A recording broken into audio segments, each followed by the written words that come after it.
Okay, I have announcements. Actually, it's more about request. It's more about like begging you guys. So get ready. Um, uh, to have this church going on, we need more helps. Okay, so we do have our deacons working hard, serving this church. They do prepare so-called chaffee every month, once a month.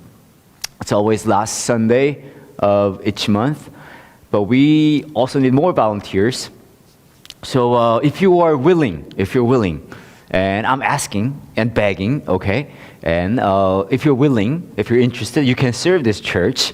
If you're willing, and I'm begging, okay? We need more volunteers for refreshment. What you do is, you don't have to do much. I do that like when I come to CIC, I do prepare most of the time refreshment for after worship. But as you know, I do go away, and we need more volunteers. What you have to do is, it's very simple. You just stop by bakery or crispy donuts or anywhere and get like box of donuts or bread, and then get coffee, Starbucks coffee. All you have to do is buy a box of Americano, and when I say box of Americano is when you buy more than 8 cups of Starbucks Americano coffee and they put that in the box. Okay? It's gonna cost you around 50,000 won, but church has budget for that. So all you have to do, you don't have to spend any money, okay? You're gonna spend temporarily your money, and then you're gonna get that reimbursed. But we need more volunteers because, as you know, we do have a Tanbi, who is a children's church teacher, and she's awesome. And our kids, CI's kids, love her. But she, in this new year, 2017, she may be away more often. Won't be here, so we need more. We need shift some our volunteers from here to there, and we need volunteers for that. So please, if you're willing, if you're interested, and just letting you know, I'm begging. Okay, so please feel pressure. Anyway, okay, that's it. I love this church CIC because you never know. Like every Sunday morning, when those Sundays I do come to CIC. Sunday morning I get up and then I don't know who's gonna show up. I love this church, so like adventurous, and even I'm very sure that you're not even sure if I show up. So I mean, isn't it amazing? I mean, this is this great church. I love this, and the thing is, sometimes we do have like a lot of students here. Sometimes we do have all the way up to like 200, not 200. I always like 2,000, but 150. When we have a lot of people, and when we have a like smaller crowd, we do get like 20, 30. There is no church like this in this all around the world. So this is an amazing church, and I bet you love this church too. Okay, we are kicking off. We're starting a new series. It's called the Weakipedia, okay? When you actually look at the word on the bulletin, there's a Wikipedia on the screen. You must go like, I don't know this word. This word sounds familiar, but it looks a little unusual. Something's wrong on the title, because the spelling, it's not Wikipedia, it's a Wikipedia, okay? It's a new word that I came up with. And this month of January in 2017, we're gonna talk about human weaknesses, okay? What kind of weaknesses we have as a human. And Wikipedia actually means, it's encyclopedia, is about weaknesses. Isn't that amazing, the title? I know you can say, wow, Pastor Son is a genius. He's a word player. Anyway, so just summarizing whole title description. We're going to talk about human weaknesses, and just thinking about that, I picked up a guy from Bible, a man. His name is Gideon. Okay, Gideon from Book of Judges. Anybody of you familiar with the name Gideon? Yeah. In Korean, Gideon is Gideon. I know, Gideon. Actually, Gideon is very famous for the kind of Bible. Have you ever seen Gideon Bible before? It's a very small Bible. Actually, they do have different sizes. You can find Gideon Bible in the hotel room, in the drawer that's usually located right next to your bed in your hotel room. So next time you go to, I don't think they do have a Gideon Bible in Korea. They do? Hotel room here? No? You never been to Korean hotels? Check out Gideon Bible. You don't like Bibles? Gideon? Okay. Anyway, so Gideon is very well known name for that type of Bible, and they do have a Gideon ministry. The people who serve this ministry, what they do is they just distribute the Bibles to hotels, resorts, I don't know, places like that. Anyway, but though he is very well known, and the name itself is very well known, from Bible, he's like a heroic figure. He's awesome. But if you actually look at his story closely, you can see that he has a lot of weaknesses that we also have in us. So we're going to talk about human weaknesses from a guy named Gideon from Bible, Book of Judges. Okay? Today is the first part of the series, and I'd like to lead you to Book of Judges, chapter 6, verse 11 to 18. Judges, chapter 6, verse 11 to 18. It's on your bulletin. It's on the screen. It's in your Bible. I'll just read it for you guys. Here we go. The angel of the Lord came and sat down under the ark in Ophrah that belonged to Joash the Abiezrite, where his son Gideon was threshing wheat in a winepress to keep it from the Midianites. When the angel of the Lord appeared to Gideon, he said, "The Lord is with you, mighty warrior." "Pardon me, my Lord," Gideon replied, "but if the Lord is with us, why has all this happened to us? Where are all his wonders that our ancestors told us about when they said, 'Did not the Lord bring us up out of Egypt?' But now the Lord has abandoned us and given us into the hand of Midian." The Lord turned to him and said, "Go in the strength you have and save Israel out of Midian's hand. Am I not sending you?" "Pardon me, my Lord," Gideon replied, "but how can I save Israel? My clan is the weakest in Manasseh, and I am the least in my family." The Lord answered, "I will be with you, and you will strike down all the Midianites, leaving none alive." Gideon replied, "If now I have found favor in your eyes, give me a sign that it is really you talking to me. Please do not go away until I come back and bring my offering and set it before you." And Lord said, "I will wait until you return." Okay. Let me tell you a story about how I came up with this idea about human weaknesses, doing a series about human weaknesses. Not long ago, I met an actress at our church in Seoul. I didn't know she was an actress. She used to come to our church once in a while, and I didn't know her occupation, obviously. But one day afterwards, she came to me. She said she got something to talk about with me. So I said, "Yeah, go ahead. I have time." And then we had this conversation. She introduced herself. "I'm an actress, and I've been an actress for a very long time." She was a theater actress. She also did a movie too. But her problem was, she wasn't really well-known actress. She's been always very, small role, actress. And her problem was, she was very angry at herself, and she was not happy with the situation. And she was saying, she's even feeling like she's about to commit a suicide because her career is not going anywhere. So that was a conversation I had with her, and I told her a few other things about that. But at the moment, I actually came up with this illustration. So I'm going to explain this to you, and I want you to apply that to your life as well, okay? Let's say, how many days we do get in a year? How many days, usually? Question isn't that hard. How many days? Come on, class. How many days do we get in this new year, 2017? How many days are you getting? Are you expecting to get? 200? You're in trouble. 365 days, right?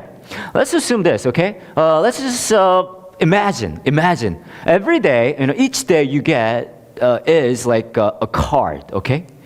And all the cars in your life, it must be a lot of cars, right? It's 10 years, like 3,650 days, right? What about 100 years? 36,000, or something like that, okay? So let's say you probably you're living a little less than 100 years, then you'll probably get about 30,000 days, right? Am I doing math right here? Yeah? I can see that you're not really good at math either. So it's okay. I'll say any number, and you'll be like, yeah, sure, yeah.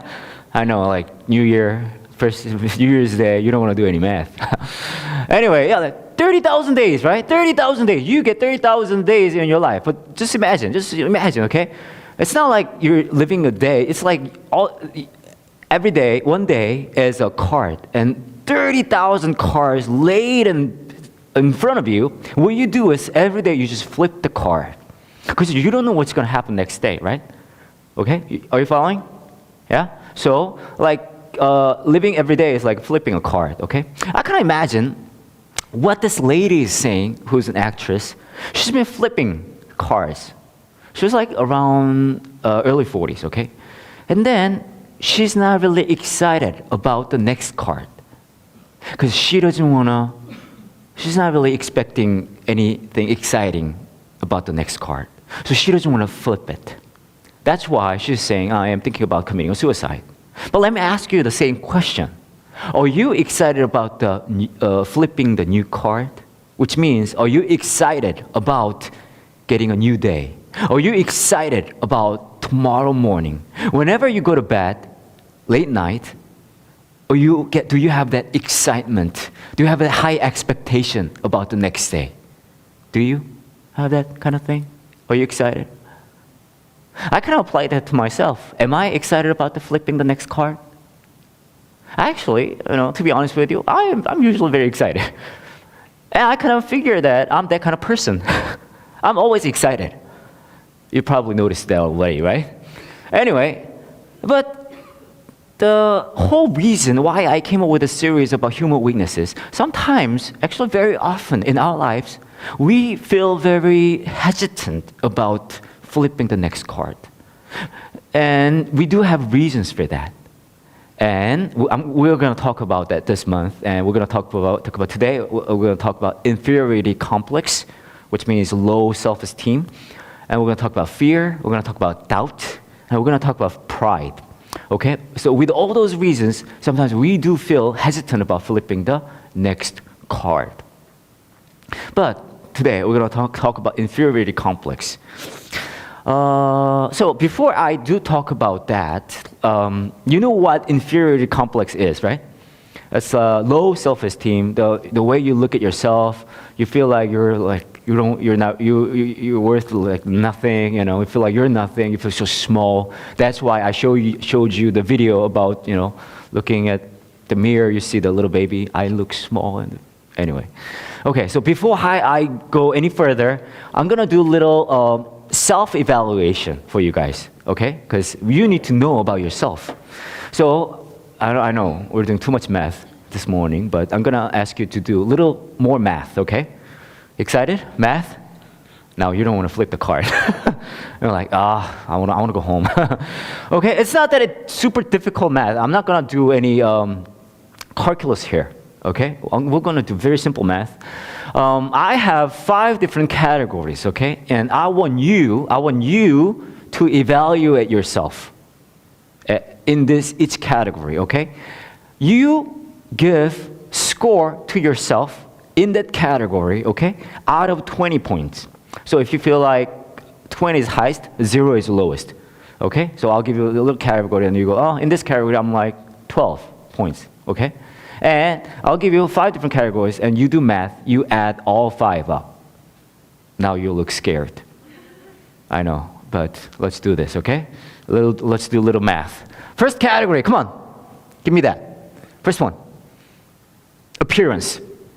Okay? Out of 20 points. You look at yourself. Don't feel like how other people see me. No. It's just all about yourself. You're the judge. Appearance, which means how good looking are you? How good looking you think you are? Okay? Out of 20. Yeah, okay, out of 20. What score would you give to yourself? Did you come up with a number? Yeah? You ready? You got that? Okay. Now you remember that number, and you're gonna add the next number to that, okay? Next category, come on. Personality. How good person are you?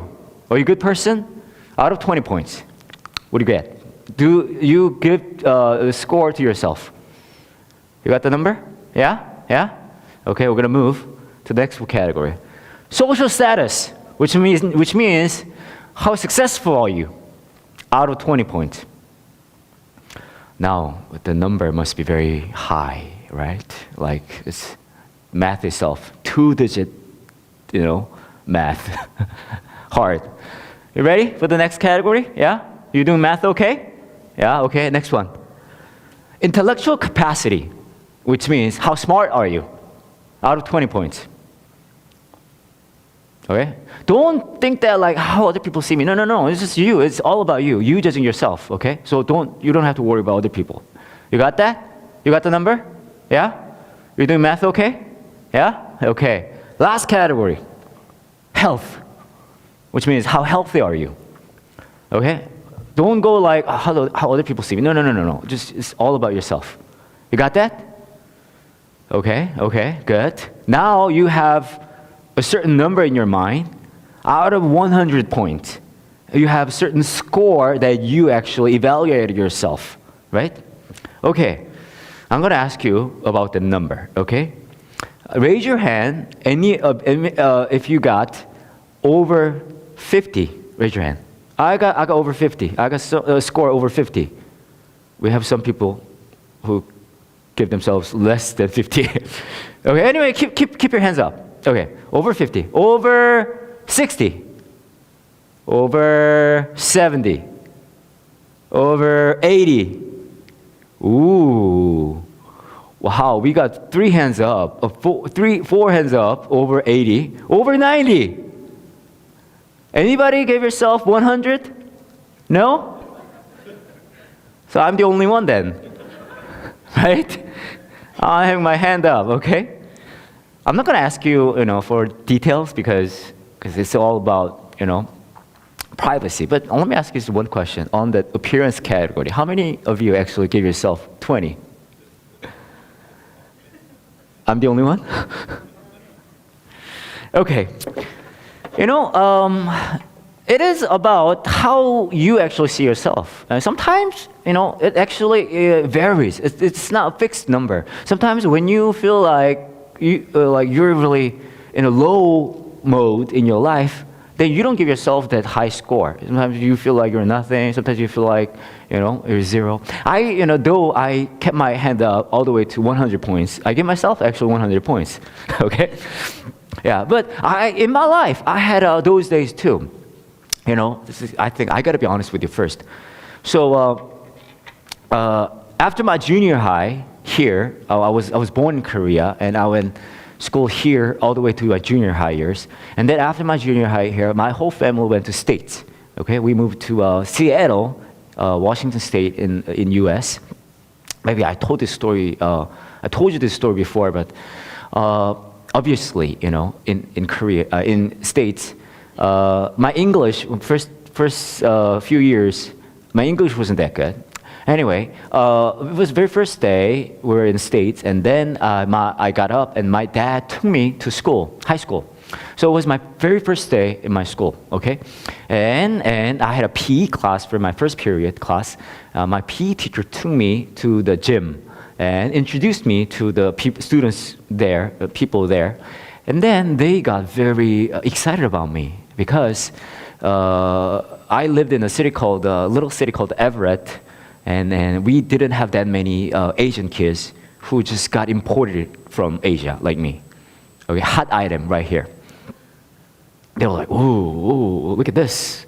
And then in addition to that, nowadays, worldwide super famous Asian is probably Psy. You all know Psy, right? Gangnam Style, right?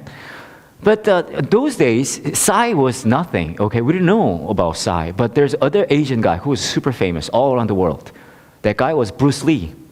And as you noticed, I do have a Bruce Lee type body. Right? If I pull my shirt from backward, actually, I can show that more. Anyway, so those kids, and I don't know if you ever heard this, but Bruce Lee actually is from Washington State. He went my school, University of Washington. Anyway, so all these kids got really excited about me, like, "Oh, look at this kid! He's this guy from Korea, and it looks very interesting." Anyway, so they came to me and they like touched me, they like poked my eyes, and then they smelled me, they tasted me. Anyway, and they just started throwing all different questions at me, which I didn't understand at all because I couldn't speak any English. I'm like, actually to me it sounded like. I'm like, oh, what are they saying, And I picked up one question out of all like 500 questions they asked me. One question, which is, in English, you probably don't know this, but because your souls are very pure, but in English, there's a very, very bad word that starts with an F. And you don't want to know that, okay? Very, very bad word that starts with an F. And the question was, what is that F word in Korean? Okay, anytime you go to a foreign land, I don't know, somehow we want to know those words, right? Anyway, but I actually understood that question. But as you know, I'm a very smart man. And I didn't want, the very first word that I teach American people, the very first Korean word that I teach American people to be that very bad word. So I said, in English, that very bad word that starts with an F, in Korean, it actually is 사랑해. I told them that. Okay, I told those kids, yeah, in Korean, it's an F word, it's 사랑해. And from that moment, in that gym, there was a big love festival started. Everybody confessed how much they loved each other, in Korean. Like, 사랑해 you, Jason, 사랑해 you, Jane, 사랑해 you. Like, all excited about sharing their love. It was so romantic and lovely. And then teacher came back in. He actually went to his office to pick up something, and they came back. And all the students in the gym, with one heart, they confessed their love to teacher in Korean. It was Mr. Smith. Now, I know one other Mr. Smith, but anyway, they were like, "Hey, Mr. Smith, 사랑해 you." If you actually listen carefully, it's 충청도 language, 사랑해 you, right? Anyway, and then we played floor hockey.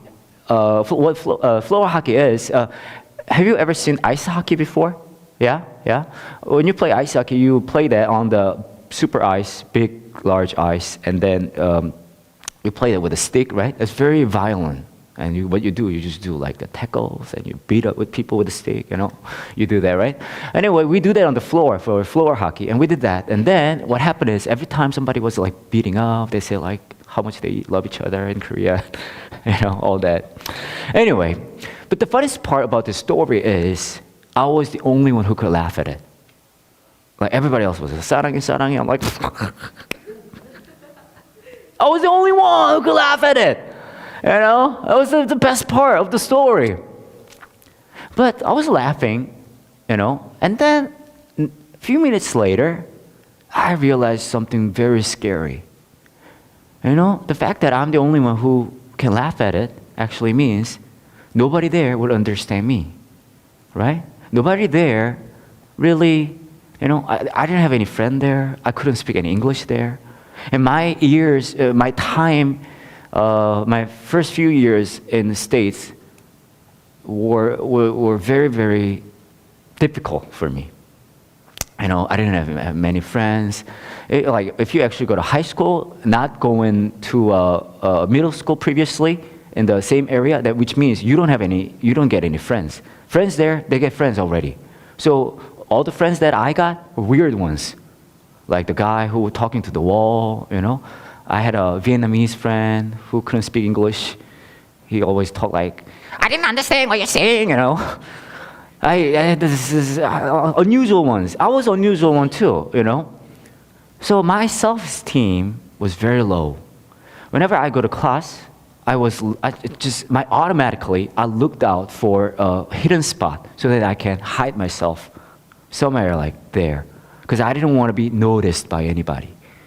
I was that kind of guy, a small, you know, Asian boy who just wanted to hide all the time.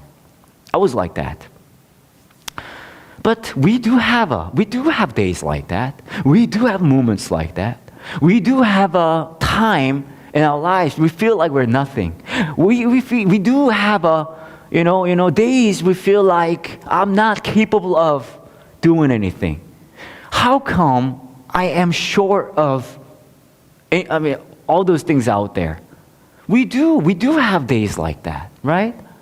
You know, when God appears to Gideon was like that too. In the age of Judges, you know, they were in the very hard time, and they had a crisis because there's all those foreign nations. They just invaded to Israel, and they just give them a hard time. And even those days when Gideon was alive, Midianites, they came and they took all the food they had. So they had very, very difficult days. And if you look at today's story, it actually said something very interesting. It says, verse 11, it goes like this. The angel of the Lord came and said, sat down under the oak in Ophrah and belonged to Joash the Abiezrite, where his son Gideon was, look at this, thrashing wheat in a wine press. Why was he in a wine press? Why? Because he was scared. He was scared of Midianites. You see, he was so small, he was nothing. He couldn't do anything about that. So he was hiding himself in the wine press.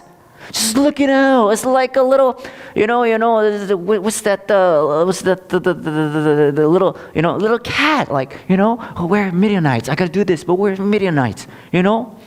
Very low self-esteem, inferiority complex, right there, right? But we do get days like that too. Not many years later, I met with somebody, and I'm going back to my high school days, okay? I met Pastor John, okay? I was a high school student, and he was a pastor. He was a young pastor. And just making long story short, I happened to see him and hang out with him. And then we've been friends since then. So we've known each other for 5 years, because 5 years ago, I was a high school student. Anyway, so we've been friends since then. I have a photo.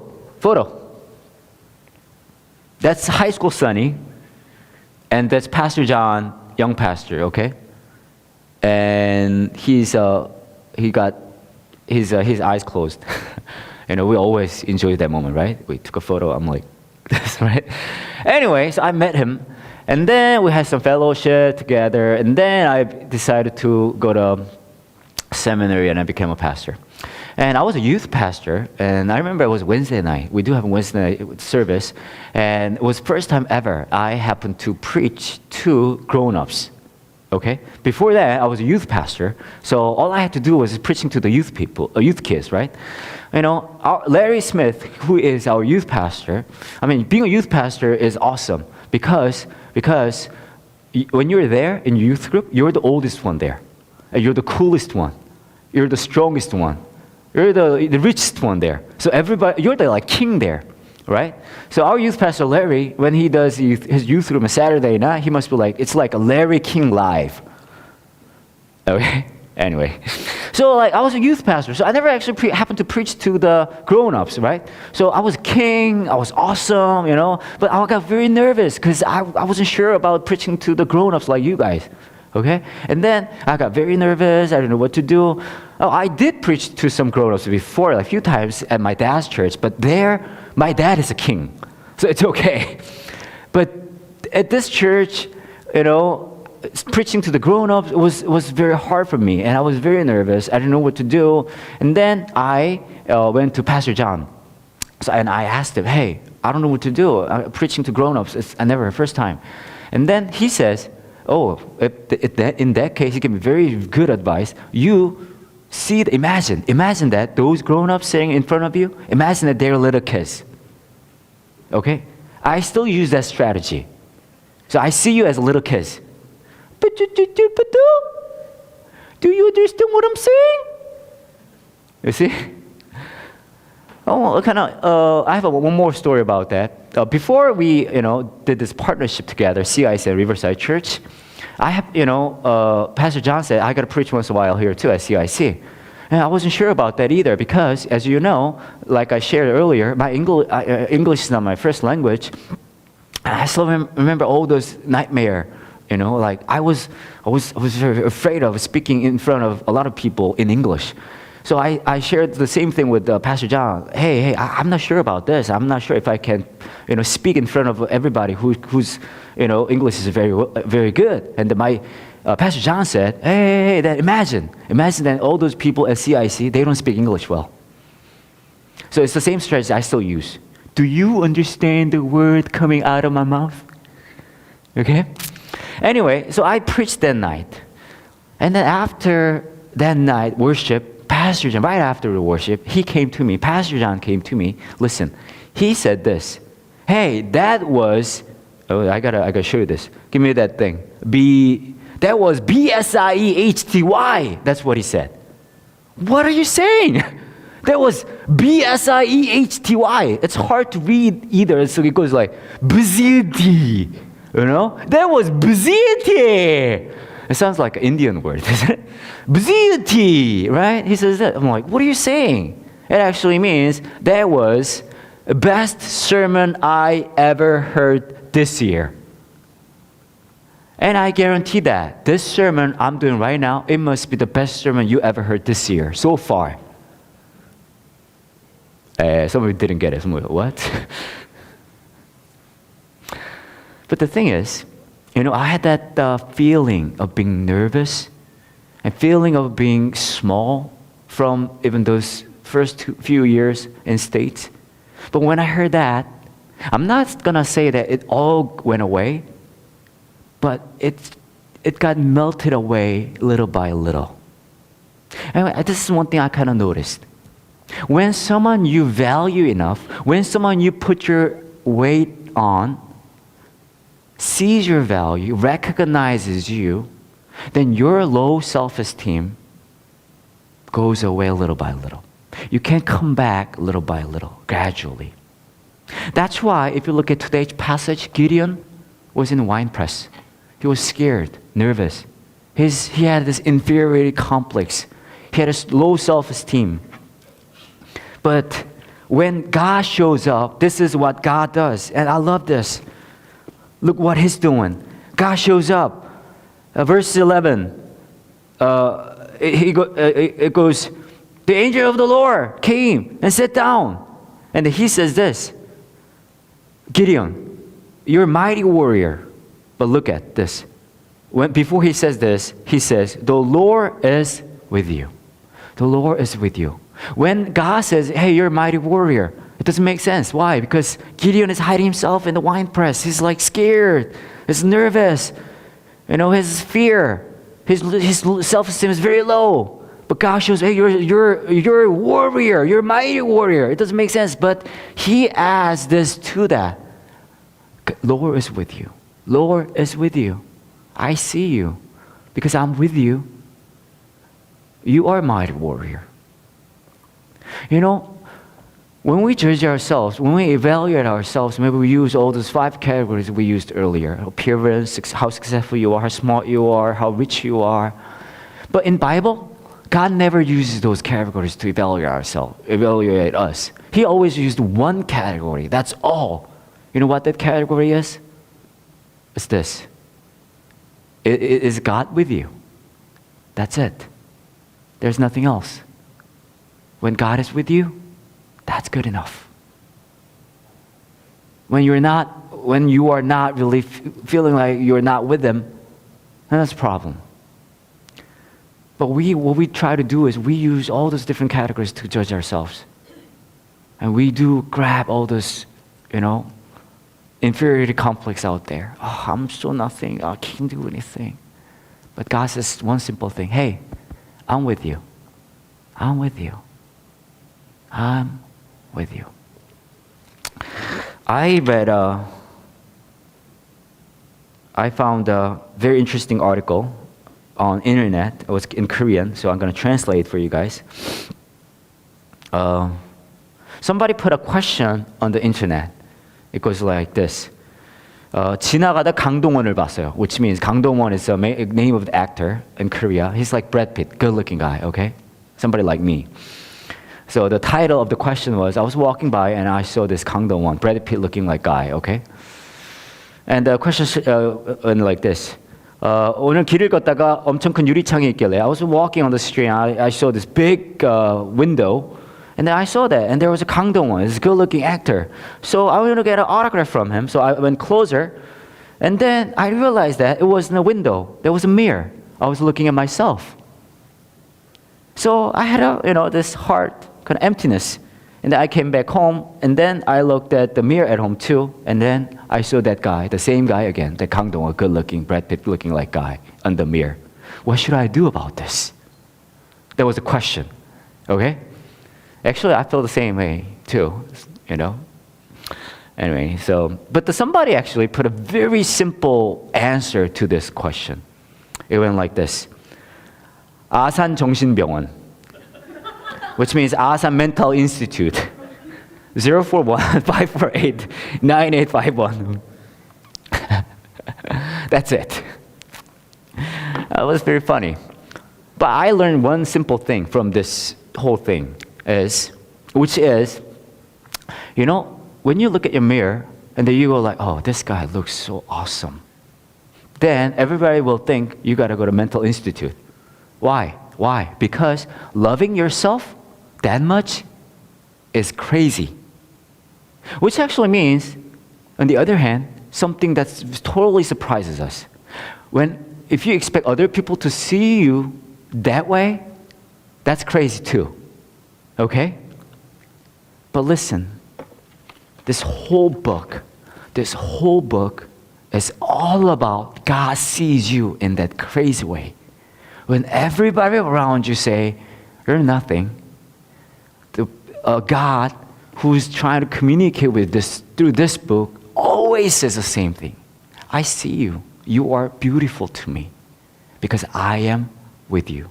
And to prove that, to complete that statement, he didn't mind coming to this earth, live on the earth and getting tortured and getting murdered. So whenever we see the cross, we remember that. Yes, God, you're with me. Sometimes you're gonna find yourself in a wine press like Gideon. You feel like you're nothing. You're scared. You have those like that. But remember, the same God is always with you and says the same thing. You're a mighty warrior. To me you are. You're beautiful. You're awesome. Why? Because I am with you. Only category that I see you with. It's not appearance. It's not intellectual capacity. It is all about my relationship with you. So come back, see the cross, and find him again. Then you're gonna walk away little by little from that inferiority complex you may face in your life. Let's pray. As we pray at this moment, I want you to be honest with God. And maybe there's some weaknesses in your life that you find, and you don't like that. We don't enjoy much whenever we find weaknesses in us. And maybe you do have this inferiority complex. You feel like you're nothing. Maybe you feel like you had a dream, but you didn't really get to pursue it all the way to the end. Maybe you feel like your potential hasn't been, completed to its fullest. And maybe you do have some regrets in your life. But at this moment, I want you to lay them all down before the cross. God is asking the simple question to you. He's whispering this simple question to your heart. Hey, I am with you. Isn't that enough? My presence with you, that's the only category that I see you. So, as we see this new year, let's say this prayer, this kind of prayer. God, I want to see myself with your eyes, not my own eyes, not other people's eyes around me. I want to see myself the way you see me, that amazingly crazy way. Yeah. Let's pray.